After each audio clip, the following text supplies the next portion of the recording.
새벽에 그 음악을 듣는데 아주 옛날 노래, 그게 아주 은혜가 되더라고요.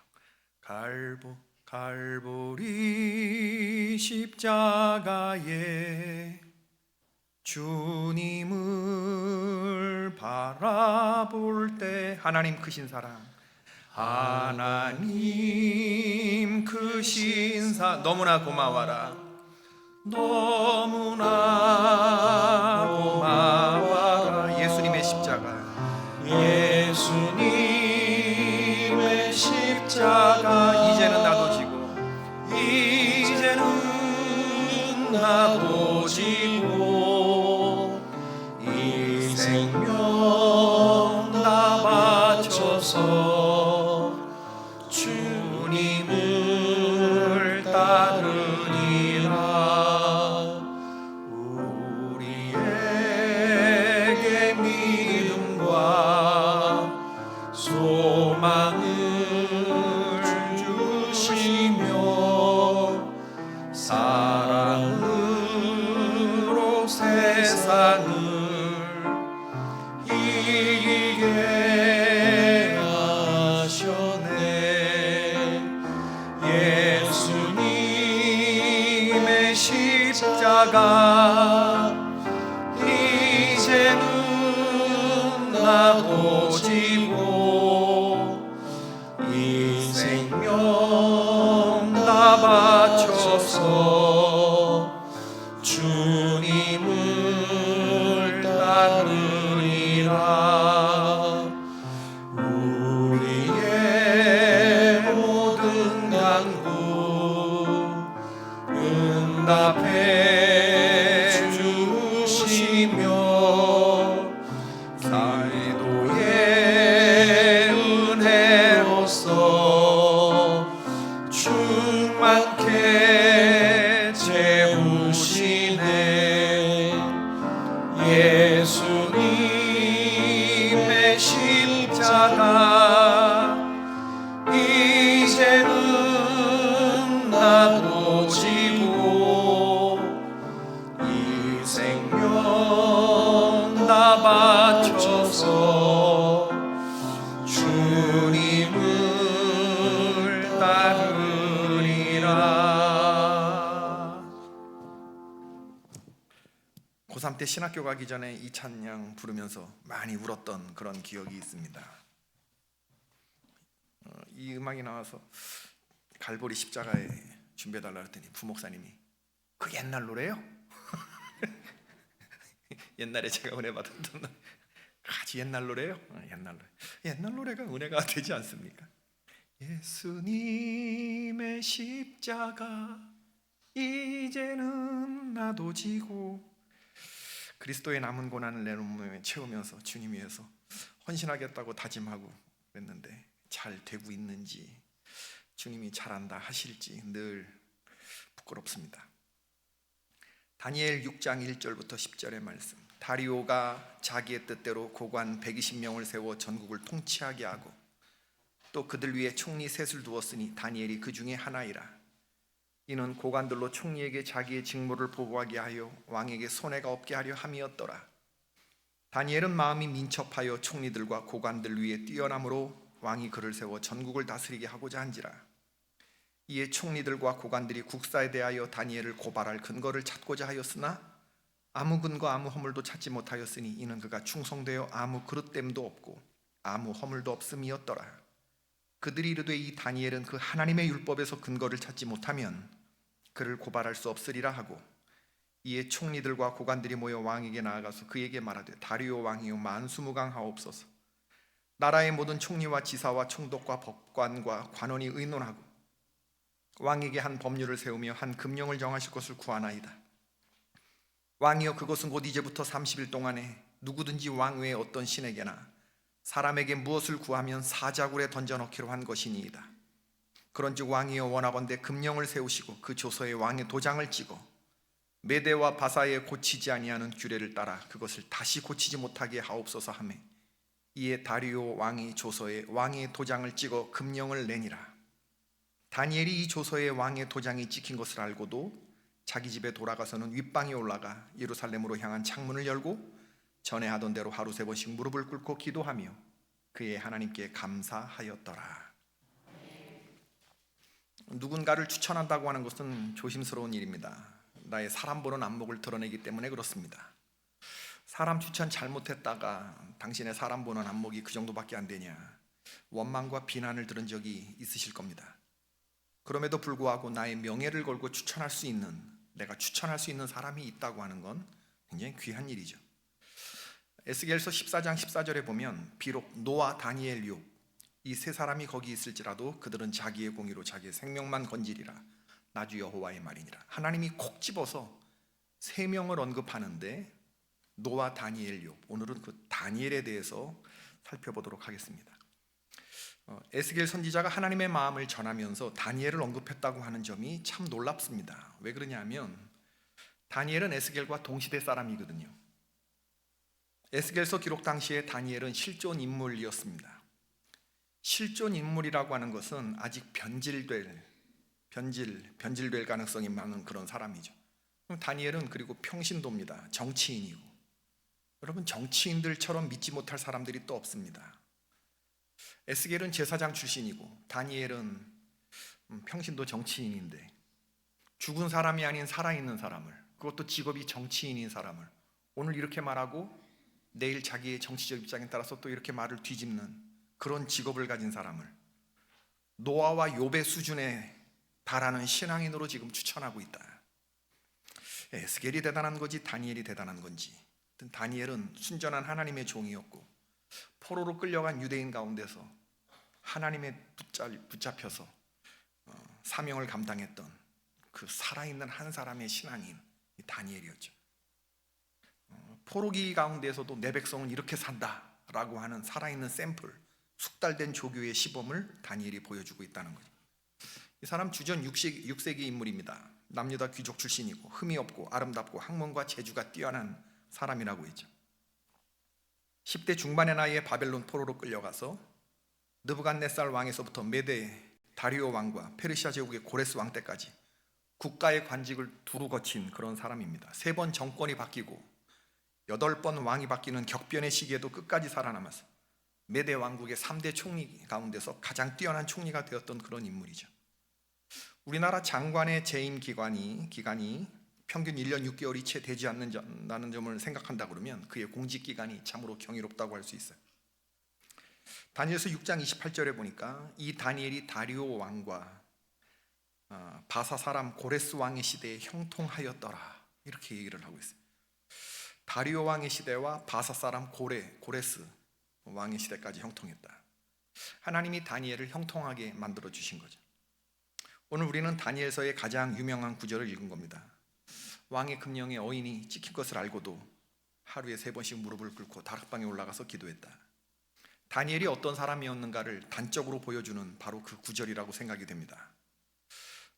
한마디로 말하면 다니엘의 그 신앙은 기도가 목숨보다 소중했던 사람이죠. 왕 외에 어떤 신에게나 사람에게 무엇을 구하면 사자굴에 던져넣기로 한때였는데 이 다리오 왕은 전국을 120도로 나누고 방백을 두어서 통치하게 했습니다. 그리고 그 방백 위에는 총리 셋을 두었다고 했어요. 그 3명의 총리 가운데 가장 뛰어난 이 다니엘이 다른 말로 하면 메대 제국의 왕 다음 가는 인물이었는데 망하고 없어진 나라에서 얘가 포로로 잡혀온 소년이 이런 지위까지 올라갔으니 본토 출신의 정치인들이 얼마나 밉게 보았겠습니까? 굴러온 돌이, 포로로 잡혀온 게 굴러온 돌이 박힌 돌을 빼낸 그런.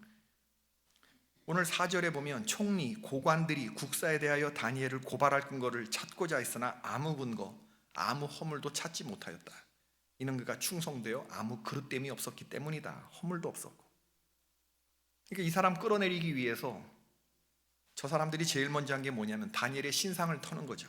고발할 근거를 찾기 위해서 계좌를 추적했을 것입니다. 압수수색을 했을 것입니다. 위장 전입에 전력이 있는지를 살폈을 거예요.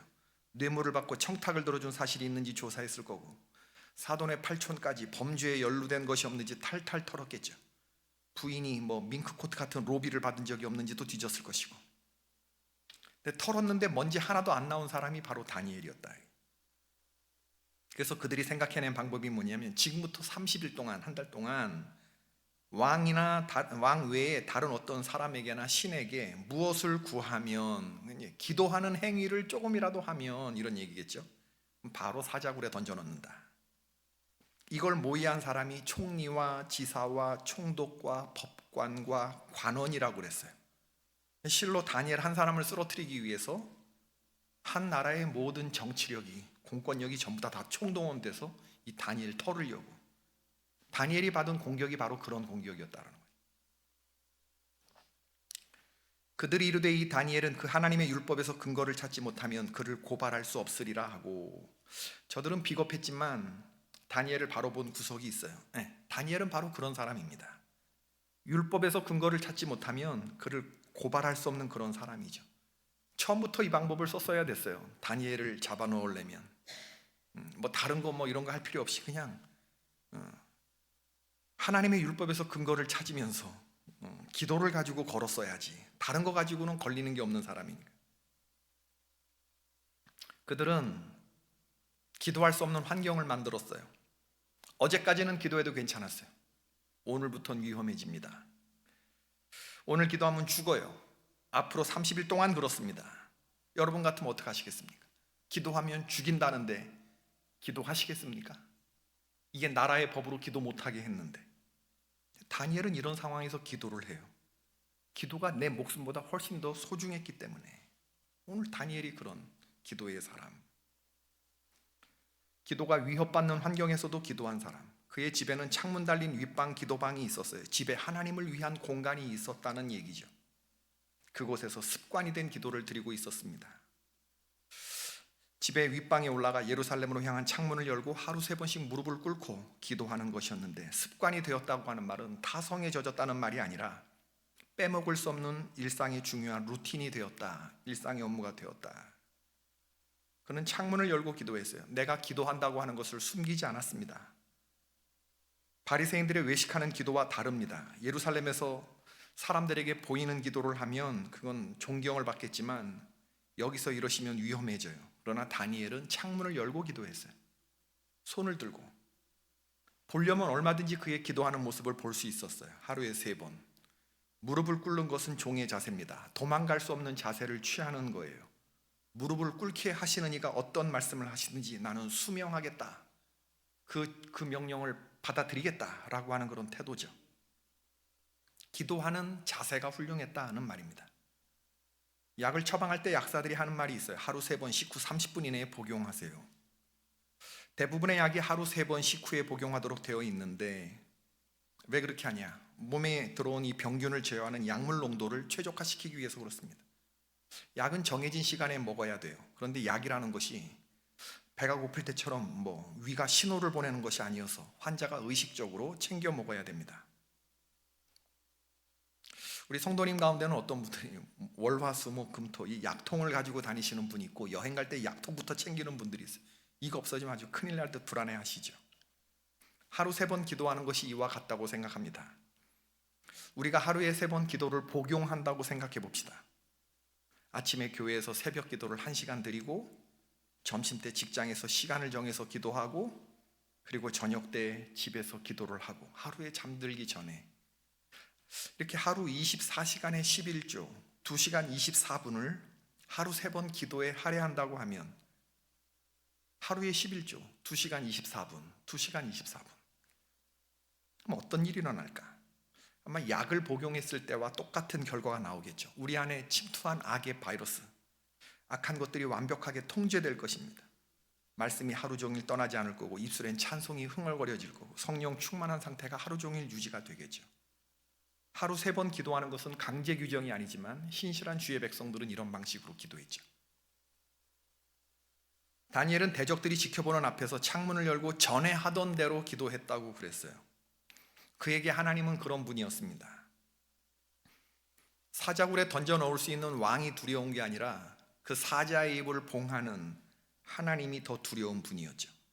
다니엘이 목숨을 구하기 위해서 정치인들이 하는 입장의 조율이라든지 상생의 길을 모색하기 위해서 구국의 결단을 내렸다든지 고뇌에 찬 결단을 내렸다든지 어제까지는 기도했는데 오늘 죽인다니까 기도를 하지 않기로 하면서, 그럼 왜 어제 기도했는데 오늘 기도 안 했냐? 사람들이 또 그렇게 또 꼬면 상생의 길을 모색하기 위한 뭐 입장 조율이라든지 이런 정치인들의 술사를 하면서 한 걸음 물러날 수도 있었겠는데, 그랬다고 하면 그는 하나님의 종이 되지 못했을 것입니다. 사탄은 우리의 수고를 비웃고 조롱하지만 우리가 기도할 때에 벌벌 떤다. 가장 무력해 있을 때 가장 강해질 수 있는 방법이에요. 가장 강하신 하나님께 연결되는 시간이기 때문에 그렇습니다. 다니엘이 우리에게 보여주는 기도의 모범이죠. 제 큰아버지도 목회를 하셨는데, 제 큰아버지는 선생님이셨어요. 그러다가 나중에 신학을 하시고 목사님이 되셨어요. 선생님을 하시다가 목사님이 되시고, 그 다음에 내촌이라는 곳이 있습니다. 저희 할아버지가 기도처로 개척한 곳인데, 거기 우리 큰아버지가 내촌 감리교회 담임전도사로 부임을 하셨죠. 근데 담임자가 없이 교회 장로님 한 분이 이렇게 오랫동안 교회를 목양을 해오신 곳이어서 성도들이 무슨 안수기도를 받거나 어디 신방 가거나 병자가 있거나 그럴 땐 전도사님에게 오는 게 아니라, 큰아버지에게 오는 게 아니라 그 교회 장로님에게 가서 기도도 받고 막 이런데, 그러니 얼마나 이게 참 전도사 체면이 말이 아니게 되겠죠. 안 되겠다, 하나님의 영권을 좀 달라고 기도해야 되겠다. 일주일 작정하고 철원에 대한수도원에 가서 기도를 하셨죠. 한탄강변 바위 위에 앉아서 인내하신 구세주여 내 말 들으사 찬송하며 밤새도록 눈물로 금식하며 기도하셨대요. 그리고 열심히 기도하고 교회 돌아왔는데 아무런 일이 일어나지 않는 거죠. 아무런 일이. 근데 어느 날 새벽에 사택을 두드리는 소리에 놀라서 잠이 깨셨는데, 젊은 새댁이 아이를 안고 급한 마음에 안수기도를 받으러 온 거죠. 그 아기의 입술이 아주 새파랗게 질려 있고 아기의 배가 남산처럼 똥똥하게 불러 있었대요. 새벽에 막 전도사님 무슨 아주 급하게 불러서 새벽 예배 시간이 됐나 하고 봤는데, 이 새벽 2시쯤에 보니까 애가 입술이 파랗고 배가 막 똥똥하게 막 죽어가더라는 거지. 큰아버지가 그 아이를 딱 받아듣고, 시골에 뭐 응급실 같은 그런 거 없으니까, 병원 없으니까 하나님께 기도를 했대요. 제 큰아버지의 기도는 짧았대요. 하나님, 이 시간 이놈 살려주십시오. 고쳐주셔야 합니다. 이 안 고쳐주시면 나 목회 안 할 겁니다. 딱 받아들였어. 제가 큰아버지 진짜 그랬냐 그랬더니 진짜 난 그때 당시 내 마음으로서는 이래가지고서야 어떻게 이거 뭐 교회 질서도 안 잡히고 전도사가 장로님보다 못한 영권으로 어떻게 목회를 하냐, 그런 생각을 했었대요. 하나님한테 살짝 좀 삐져 있었기도 했나 봐요. 하나님, 이 시간 당신의 능력을 보여주소서. 이 아이를 고쳐주소서. 주께서 이 아이 고쳐주시지 아니하면 주님 저 아시죠? 저 목회 그만둘 것 같습니다. 기도가 채 끝나기도 전에 아이가 방구를 뿡 기도를 하는데, 그러면서 남산만하게 불렀던 배가 차츰 까랑, 아기 얼굴에 혈색이 돌고 입술이 빨개지고, 우리 큰아버지 큰어머니가 보는 앞에서 아기가 엄마의 젖을 먹고 잠이 드는 모습을 보고 보냈대요. 아주 잠깐 사이에 일어난 일이라고 하는데, 그때 큰아버지, 하나님 살아계시는구나, 하나님 내 기도를 들으시는구나, 이 일이 알려지면서 교회의 질서가 잡히기 시작하고 목회가 풀려나가는데, 큰아버지에게 신유의 은사가 임한 거죠. 원래는 저희 할머니가 신유의 은사가 있어요. 여러분 현신의 권사님 이런 분들 아시는지 모르겠지만 기적과 신유의 기도를 아주 하시던 그런 분이 있는데, 그런 분하고는 잽이 안 된 우리 할머니는 박병숙 사모, 제야의 은둔 고수셨습니다. 그러면 상갑산 제일기도원의 박신출 원장이 저희 할머니를 기도 원장으로 세우실 정도로, 기도의 어머니로 세우실 정도로, 여기다 움막을 하나 질 테니까 사모님은 여기 그냥 가만히 계십시오. 거기 굉장히 치유받으러 오는 병자들이 많이 오는데 그냥 할머니 계셔도 그냥 병자들이 다 나으니까, 그런 분이셨거든요. 그 할머니의 이 신유의 능력이 그대로 큰아버지에게 임하게 된 거예요. 저희 아버님이 신학교를 다니다가 이렇게 딱 창천교회, 이제 할아버지 목회하시는 교회를 딱 내려오면 할아버지는 당연히 그냥 뭐 아들이 설교하는 걸로 그렇게 알고 있으셨대요. 성도들의 삶이 어려워서 새끼 돼지를 나눠주고 이걸 먹여서 키워서 장에나다 팔고 그걸 가지고 성도들은 헌금하게 하고, 옛날 성도들은 그랬다네요. 그리고 할아버지도 꿀을 하셨어요. 양봉, 교회 한켠에 그래서 꿀을 내다 팔면서 교회 살림을 하셨는데, 저희 아버지가 신학교 3학년 4학년 때 이제 방학 돼서 내려오면 그냥 당연히 할아버지는 그냥 우리 아버지가 하는 줄로 알고 그때 벌통 뒤져보고 교회 화단 가꾸고 그렇게 즐겁고 행복하셨대요. 부흥회도 맡기기도 하고 아들이 아버지가 아들한테, 신학교 아들한테, 당시에 뭐 신학 제대로 하는 그런 전도사가 없는 때니까 신학생한테 월요일부터 토요일까지 하는 부흥회도 맡길 정도로 그렇게 하셨다 그래요.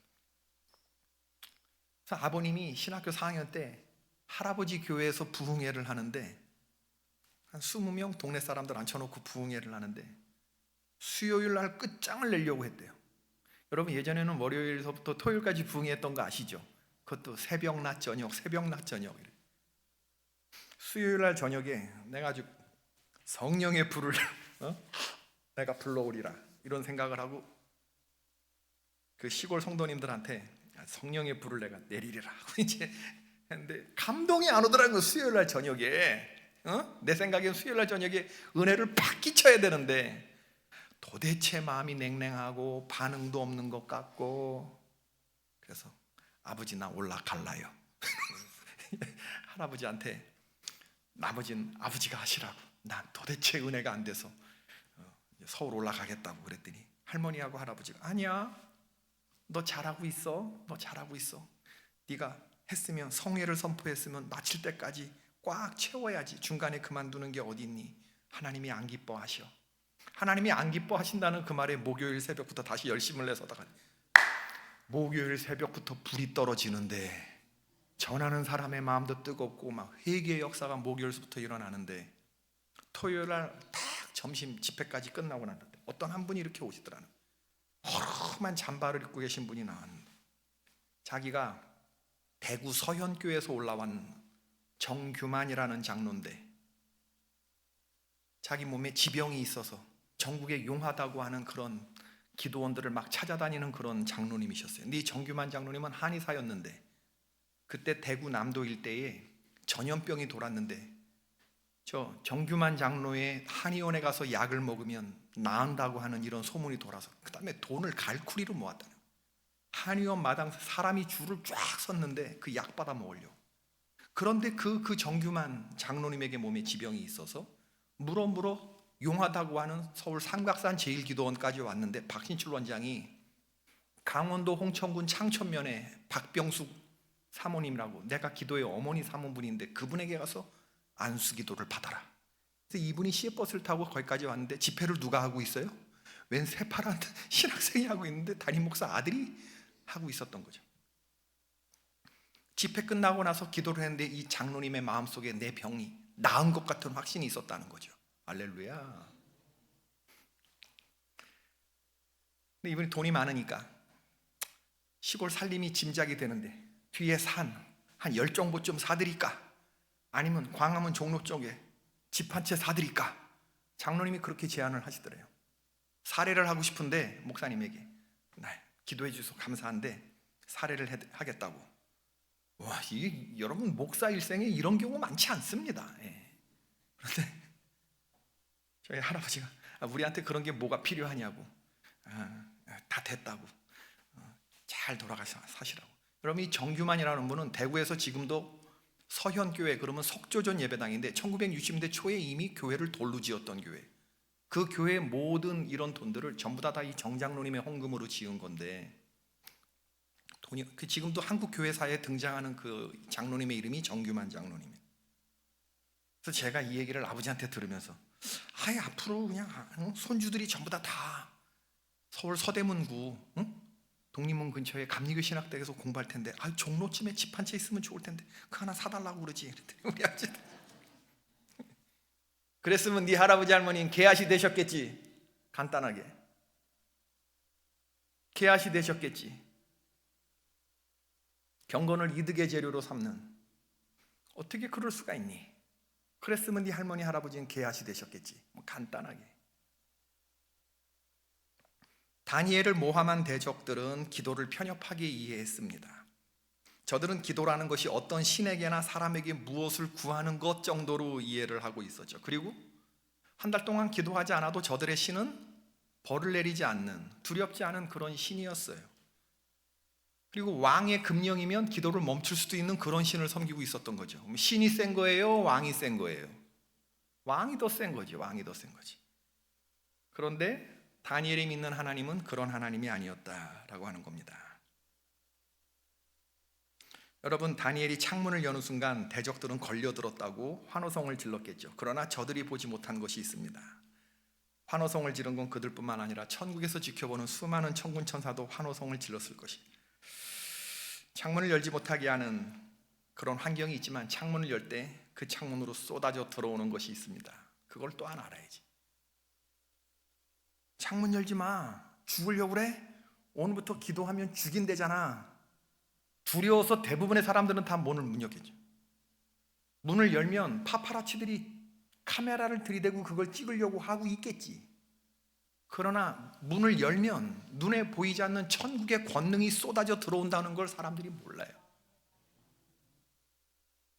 두려움도 들어오고 악한 대적자들도 보겠지만 그 너머에서 나를 지키시는 하나님의 권능도 그 어느 때보다도 붙드시는 능력으로 쏟아져 들어온다는 거, 이걸 다니엘이 알고 있었던 거예요. 다니엘은요, 일생에서 3번 죽을 기회가 있었어요. 첫 번째는 소년 때 왕의 소년으로, 왕의 일을 하는 미소년으로 잡혀왔는데 당신의 종들을 열흘 동안 시험하여 채식을 주어 먹게 하고 물을 주어 마시게 한 후 당신 앞에서 우리의 얼굴과 왕의 음식을 먹는 소년들의 얼굴을 비교하여 보아 당신이 보는 대로 종들에게 행하소서. 좋은 음식을 먹고 몸을 가꾸어야 되는데 우린 채식을 먹겠다. 신앙의 정통성을 딱 지키는 아스브나스라고 하는 이 미소년들 관리하는 그런 사람들한테, 그때 몰골이 초췌해졌으면 그때 벌써 죽었어요. 얘는. 두 번째, 느부갓네살 왕이 자기가 꿈을 맞춰보라고 명했을 때가 있었어요. 그때도 위기였죠. 참 억지 주장인데, 꿈꾼 사람이 내 꿈을 얘기해주고 이 꿈의 해석이 뭐냐고 물어봐야 해몽을 할 거 아니에요, 그죠? 느부갓네살은 뭐라고 얘기했냐면, 너 내가 어젯밤에 꾼 꿈이 뭔지 맞춰봐, 이렇게 얘기했어요. 얘기할 수 있어요, 없어요? 그런 시대였어요. 무당, 박수, 술객들이 전부 다 왕이 내가 악몽을 꿨는데 제국 내의 모든 박수와 술객과 점쟁이와 갈대아 수사들이 차례로 죽어나갔습니다. 너 내가 어제 꿈을 꿨는데 이게 지금 도대체 꿈자리가 사나운데 내가 무슨 꿈을 꿨는지 네 한번 맞춰봐. 너 무당이잖아, 너 술사잖아, 너 술객이잖아.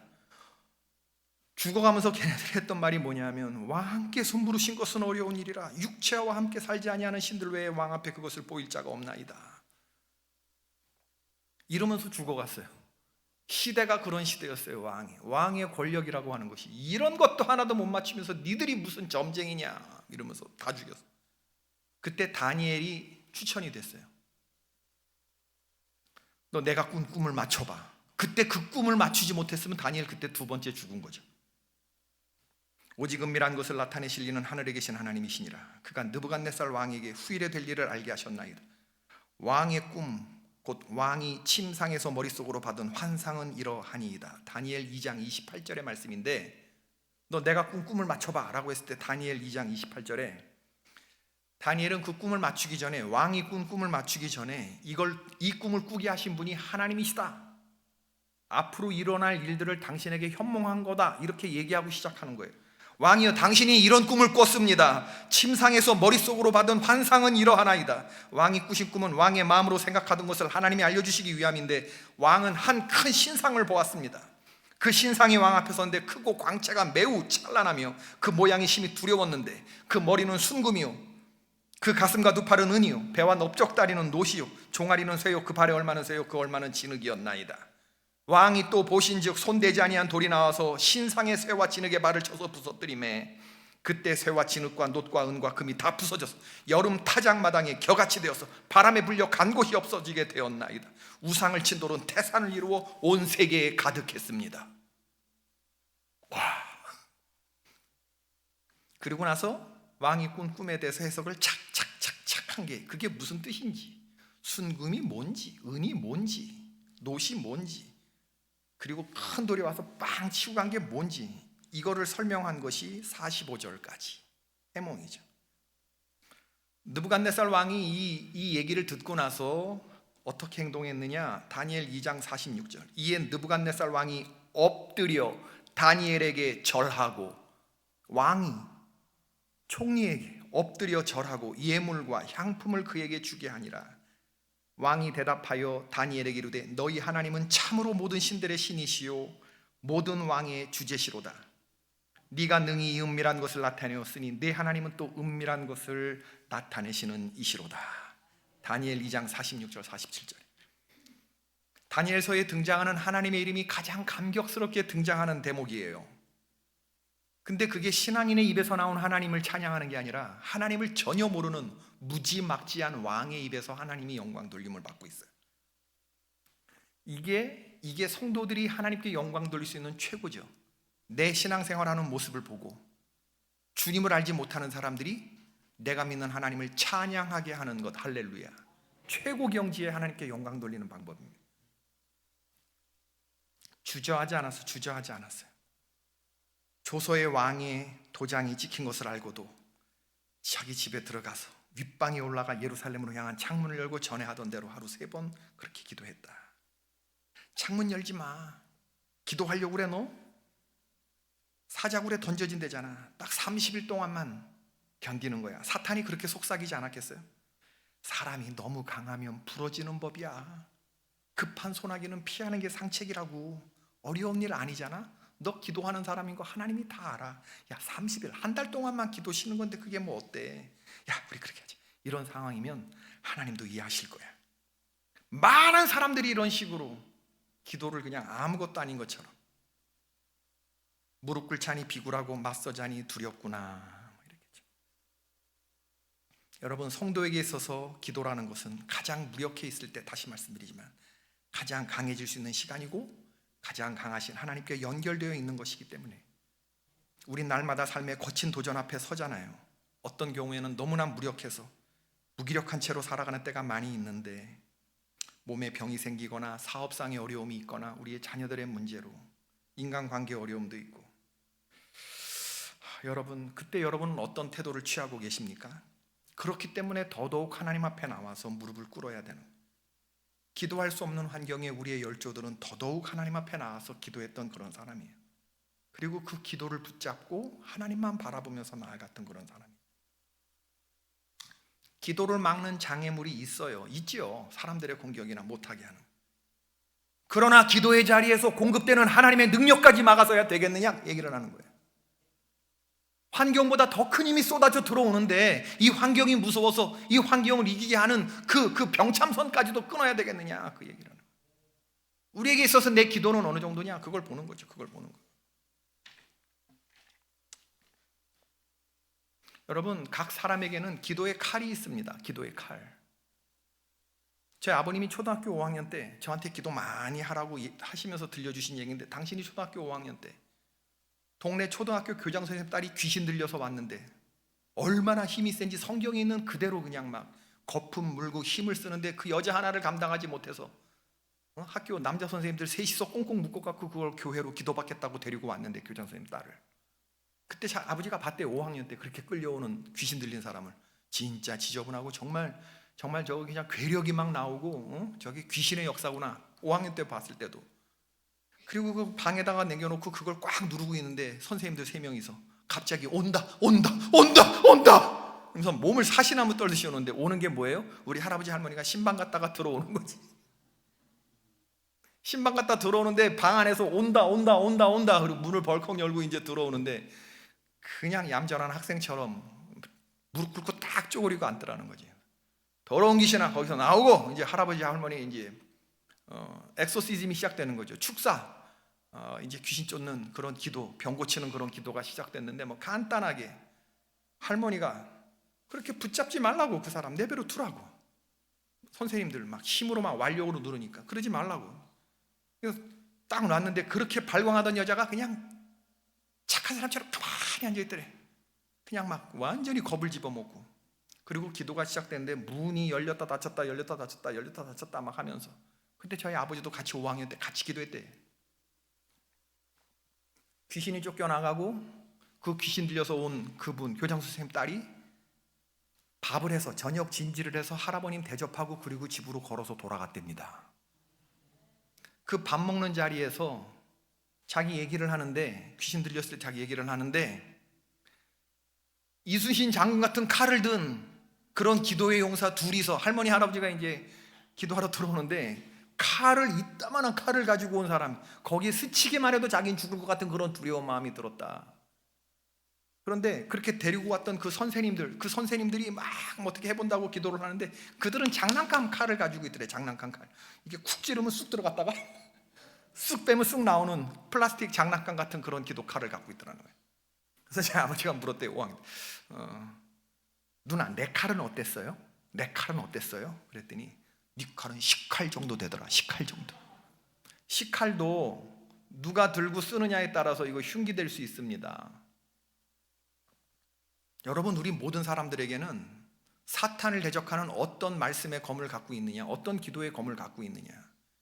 사탄이 저런 거만 뭐 찔려봐야 저 기도의 능력이 아무것도 아니다, 이렇게 평가되는 사람이 있는가 하면, 진짜 막 이슬람 교도들 갖고 다니는 그런 칼 같은, 진짜 그런 이런 거 갖고 다니는 사람이 있지 않겠습니까? 기도의 칼날을 벼리시기를 주의 이름으로 축원합니다. 사탄이 두려워 떠는. 다니엘은 이 세상에서 자신을 죽음으로 처리하고 살았던 그런 사람이에요. 하나님이 지켜주시지 않으면 한순간도 살 수 없는 그런 사람으로 살았어요.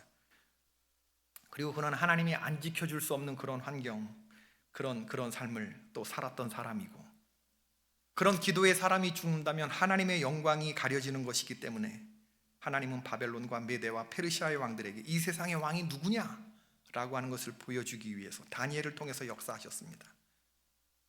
포로기간 중에서, 포로기간을 사는 그런 사람들 가운데서 세상을 정죄하고 믿음을 따르는 의의 상속자가 누구인지를, 그걸 보여주는 하나님의 손에 붙들린 샘플, 그 한 사람이 세워지는 걸 봤느냐 했을 때, 포로기간을 하나님의 뜻대로 살아낸 사람, 그리고 가장 멋진 삶을 살아냈던 사람, 그 다니엘. 여러분, 사자굴 입구를 돌문으로 막을 수는 있어도 사자 입까지 막지 못하는 사람들 두려워하지 않기를 바랍니다. 어떤 일이 있어도 기도의 창문을 활짝 열고 기도하시는 여러분 되기를 바랍니다. 기도를 하지 못하는 어떤 환경과 어려움과 박해가 있다 할지라도 머리털 하나 상함받지 않게끔 지키시는 하나님의 능력이 있음을 믿으셔야 돼요. 성경이 그걸 증거하고 있잖아요. 지금도 이 하나님은 시퍼렇게 살아서 역사하고 계시고, 저와 여러분의 신음같은 기도를 들으시는 분이고, 아무리 죽음의 권세가 막는다고 할지라도 전에 하던 대로 문을 열고 하나님께 울고불고 하는 게 아니라 일상화된, 루틴화된 그런 기도를 드리며 하나님께 감사하는 기도를 드렸던 그런 다니엘 아닙니까? 긴 말 필요 없습니다. 하나님을 제일 소중한 분으로 고백하고 기도로 그분과 소통하고 능력받는 사람이 하나님의 종입니다. 그런 주의 종들 되시기를 바랍니다. 우리 갈보리 십자가의 찬양 부르고 오늘 또 주님께 기도하십시다. 어제 하던 대로 우린 기도하는 거고, 그저께 하던 대로 기도하는 거고, 손을 들어 하나님의 은혜에 감사하는 그런 기도를 또 드리시면 오늘도 하나님께서 어제 지켜주셨던 것처럼 오늘도 지켜주시고 형통한 은혜가 있을 줄로 믿습니다. 자기 아들을 아끼지 아니하시고 우리 모든 사람을 위하여 내어주시니까 어찌 아들과 함께 우리에게 은사로 주시지 아니했느냐. 갈보리 십자가에 주님을 바라볼 때 하나님 크신 사랑 너무나 고마워라. 예수님의 십자가 이제는 나도 지고 이 생명 다 바쳐서 주님을 따르리라. 우리에게 믿음과 소망을 주시며 사랑으로 세상을 이기게 하셨네. 예수님의 십자가 십자가 이제는 나도 지고 이 생명 다 바쳐서 주님을 따르리라. 우리의 모든 간구 응답해 주시며 기도의 은혜로서 충만케 채우시네. 예수님의 십자가 이제는 나도 지고 이 생명 다 바쳐서 주님을 따르리라. 아람 나라의 군대 장관 나아만이 어린아이, 문둥병이 어린아이 살결처럼 하얗게 된 건 요단강에 몸을 몇 번 담갔을 때죠? 우리 집회 몇 번 하죠? 7번. 지금 몇 번 끝난 거죠? 언제 우리의 문제가 해결되겠습니까? 오늘 저녁에 물이 떨어집니다. 오늘 저녁에 7번을 아구리까지 꽉꽉 채우시기를 바라고 오늘 저녁 이 자리 여러분들 꼭 앉아 계세요. 하나님의 여러분 이 집회가 굉장히 은혜롭고 마음이 편안한데 지금 이 자리에 누군가 기도했던 것 같아요. 첫날 제가 그런 얘기를 했지만 이 집회는 한 사람을 위한 집회입니다. 6번 지금 잘 오셨는데 7번째 들어갔다 나왔을 때 6번째까지는 아무런 일도 일어나지 않았어요. 아무런 일도 일어나지 않은 게 아니라 수면 밑에서 엄청난 것들이 이루어졌다는 거예요. 건물 올라가는 거 보셨죠? 밑으로 땅 파는 게 이게 거의 이게 8알입니다. 여기에 모든 케이블 뭐 다 위로 올라가는 건 그냥 쑥쑥 올라가는 거지. 올라가려면 밑으로 파라는 거 아니야. 이게 중요한 건데 지금까지 하나님께서 이렇게 오셔. 오늘 7번째 놀라운 일이 일어날 것 같은데 오늘 제 생각에는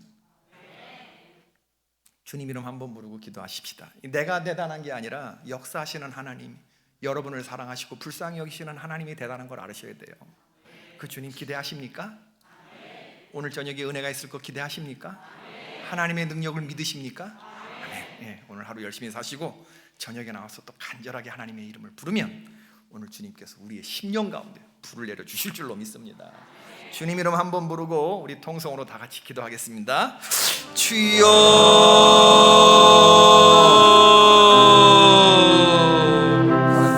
주여, 우리 주님 우리에게 응답하여 주시옵소서. 기도가 습관이 된 다니엘의 말씀을 하나님 읽으며 은혜를 나누었습니다. 주여, 정말 하나님 주님만 바라보는 삶이 주님 기도 앞에 간구하는 삶이 하나님 창문을 열어서 하나님께 기도하는 삶이 하나님 다니엘의 삶이 나의 삶이 되길 원합니다. 마으신 아버지 하나님 오늘도 주님의 이름을 부르며 기도합니다. 여호와 아버지 하나님 다니엘 여호와 아버지 하나님 멋진 하나님의 종을 우리들이 하나님 오늘 살펴보았습니다. 여호와 아버지 하나님 우리들이 다니엘처럼 기도하게 하여 주시오. 기도한 후에는 기도하는 것보다 더 큰 일을 할 수 있지만 기도하기 전까지는 기도하는 것보다 더 큰 일을 결과할 수 없다. 사탄은 우리의 수고를 비웃고 조롱하지만 우리가 기도할 때에 벌벌 떤다는 것을 하나님 알려 주여 나에게 기도의 장검을 허락하여 주시기를 주여 간절히 바라고 장난감 칼이 아니라 아버지 하나님 사단마귀가 두려워 떠는 기도의 칼을 하나님 나에게 허락하여 주시옵소서. 사단마귀를 하나님 끝장내는 말씀의 검 성령의 검을 아버지 하나님 내가 가질 수 있도록 인도하여 주시옵소서. 나약하고 유약한 아버지 하나님 기도를 드리는 것이 아니라 여호와 아버지 하나님 나에게 기도의 칼을 허락하여 주시옵시고 아버지 하나님 사단마귀의 권세를 끝장내는 여호와 아버지 하나님이여 그 칼 능력의 검을 말씀의 검 성령의 검을 하나님 종에게 허락하여 주시옵소서. 여호와 아버지 하나님 기도의 능력으로 채워주시옵소서. 여호와 아버지 하나님 죽음의 권세조차 막아세울 수 없는 삶의 거친 도전 앞에서 기도하는 여호와 하나님 주의 종이 되게 인도하여 주옵소서. 여호와 하나님 때로는 내 안에 주수리가 없게 느껴지는 하나님 순간이 있을 수도 있겠습니다. 고마우신 하나님 태산 같은 문제를 만나거나 고통스러운 하나님 시험에 빠지는 때도 있습니다. 여호와 하나님 피하고 싶지만 피할 수 없는 고독한 문제도 있고 아무도 나눌 수 없는 나 혼자 짊어져야 하는 외로운 문제들을 하나님 있는데 이런 모든 것들이 하나님 우리가 기뻐하는 수고하고 무거운 짐 아버지 하나님 우리의 무거운 짐인 줄로 믿습니다. 여호와 하나님이여 정작 거친 도전은 하나님 이런 기도 제목들이 아니라 기도하지 못하게 하는 하나님 환경 여호와 아버지 하나님 기도하면 되는데 기도하지 못하게 되는 아버지 하나님이여 사단 마귀가 이런저런 방법들을 동원하여 어떤 식으로든 기도가 머리에서 물어보려 내려오지 못하도록 방해하고 믿음의 조상들은 기도할 수 없는 환경 중에서 더욱더 기도하며 나아갔던 것을 여호와 아버지 하나님 주여 우리들이 기억하게 하여 주시옵소서.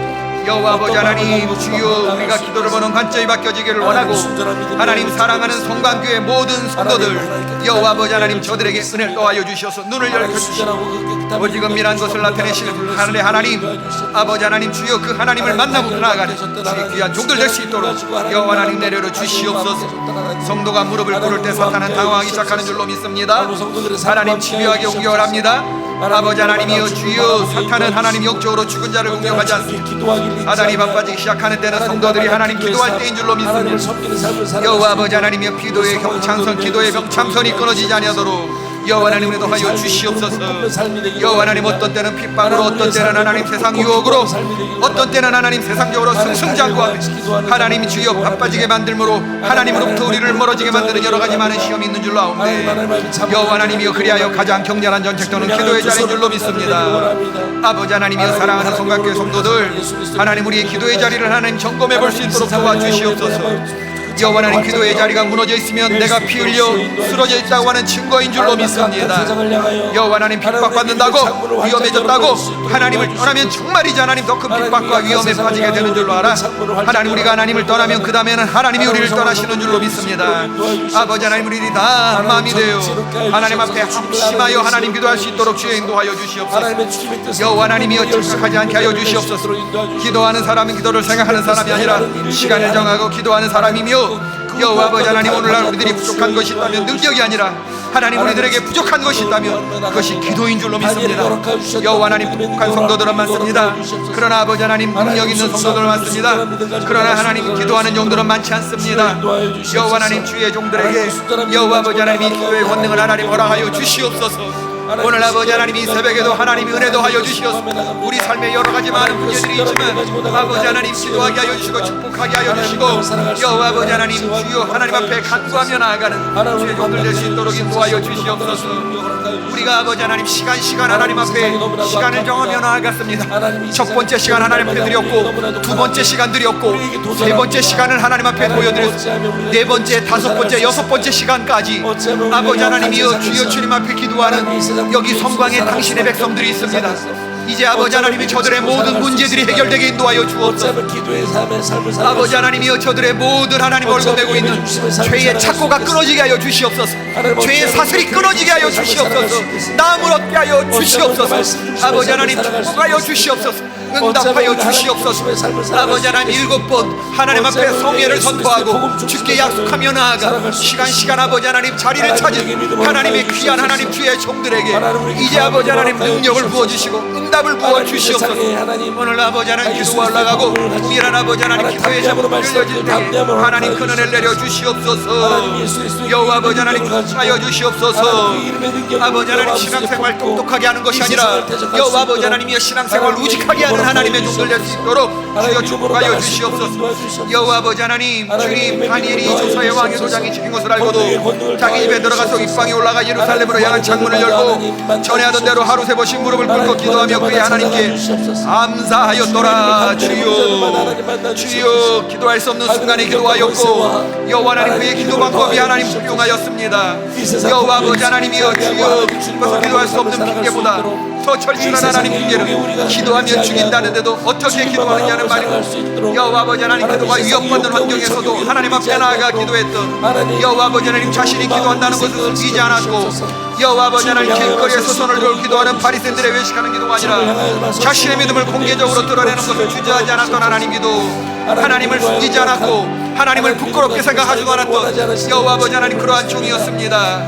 여호와 하나님의 속에서 예루살렘에 남아있는 사람들 성전을 등지고 얼굴을 그쪽을 향해서 태양하게 들었던 동방요배를 하나님 하였다고 했는데, 세상에 있으면서도 세상을 등지고 하나님이 계신 성전을 향해서 얼굴을 들고 기도하는 에스겔 같은 사람들이 있는가 하면, 성전에서 예배하면서도 하나님을 등지고 세상을 향해 얼굴을 들고 예배하는 타락한 하나님의 사람들이 있음을 우리들이 또한 하나님 보게 하여 주시옵소서. 다니엘이 창문을 여는 순간 창문으로 쏟아 들어오는 것들이 있었을 것입니다. 아버지 하나님은 나를 모함하는 하나님 대적들의 시선, 죽음의 위협, 여호와 아버지 하나님 주여 그러한 모든 것들 하나님 다 이기고 나아가는 하나님의 종이 될 수 있도록 인도하여 주시옵소서. 우리 저녁에 아버지 하나님이여 이 자리에서 여호와 하나님이 예비하신 충만한 은혜를 하나님 부어주시기를 간절히 바라고, 이 하나님이 아버지 하나님 놀라운 하나님 성들이 이름으로 하나님 자리할 수 있도록 주님께서 하나님 은혜를 주시옵소서. 아멘. 주님 축복하여 주시고 은혜 베풀어 주옵소서. 하나님의 능력이 아니라 우리가 수 없습니다. 오늘 하는 날의 삶을 살아갈 수 없습니다. 하나님 인도하여 주시옵소서. 하나님 역사해 주시옵소서. 하나님의 기습감에 나간 자를 낼 수 있도록 주여 인도하여 주시옵소서. 하나님 오늘도 주님을 향하여 우리 두 손을 높이 드는 자를 낼 수 있도록 인도하여 주시옵소서. 하나님 우리 믿음의 창문을 열어 새끼는 우리가 될 수 있도록 인도하여 주시옵소서. 하나님을 향하여 이 세상을 향하여 주님을 향한 그 창문을 열어낼 수 있는 우리가 될 수 있도록 주여 인도하여 주시옵소서. 오늘도 그 창문을 열고 주님 바라보는 자를 낼 수 있도록 주여 인도하여 주시옵소서. 오늘도 주님 바라보게 하여 주시옵소서. 주님 바라볼 수 있는 저를 믿음 가운데로 하여 주시옵소서. 하나님 주님을 향한 그 믿음 가지고 오늘도 우리가 예수 그리스도의 하나님 나라의 백성으로서의 정체성을 가지고 살아가기에 조금도 부족함 없도록 하나님 우리를 도우시고 함께하여 주시옵소서. 다니엘에게 모든 것들을 허락하여 주셨던 주님, 하나님 그 담대함이 우리 가운데 있기를 원합니다. 하나님 다니엘에게 있었던 그 믿음이 우리에게 있기를 원합니다. 하나님 함께해 주시고 인도해 주시옵소서. 하나님 역사